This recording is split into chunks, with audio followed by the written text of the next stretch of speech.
एक सरसब्ज जंगल में 3 छोटे, शरारती खरगोश रहते थे, चंचल, मंचल और पंचल। वो हमेशा जंगल में घूमते फिरते, उछल कूद करते और अपनी मस्तियों में मगन रहते। मगर उनके दिल में एक ही खौफ था, जंगल का बादशाह शेर। एक दिन, जब तीनों खरगोश एक दरख्त के नीचे गाजर खा रहे थे, अचानक एक बिल्ली आई। बिल्ली ने सर उठाकर कहा, तुम्हें पता है, मैं शेर की वजीर हूँ। तीनों खरगोश हैरान हो गए, सच में? बिल्ली ने गुरूर से कहा, हाँ, और जो शेर की इज्जत नहीं करता, वो मुश्किल में पड़ जाता है। तीनों खरगोशों ने सोचा कि अगर बिल्ली को खुश कर लिया जाए, तो शायद वो इन्हें शेर से बचा ले।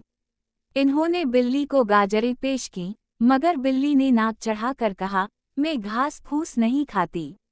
अब तीनों ने मिलकर जंगल में जाकर शहद, मछली और दूध तलाश किया और बिल्ली की खिदमत में पेश किया।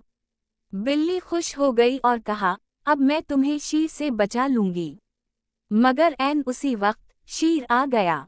तीनों खरगोश कांपने लगे, मगर बिल्ली शेर के करीब गई और बोली, बादशाह सलामत, ये खरगोश आपके खास खादिम हैं, उनसे दोस्ती कर लीजिए। शेर ने पहले तो गौर से देखा, फिर हंसकर बोला, चलो, आज के बाद तुम मेरे दोस्त हो। यूं तीनों शरारती खरगोश बिल्ली की चालाकी से जंगल के बादशाह के दोस्त बन गए और फिर बेखौफ उछल कूद करते रहे।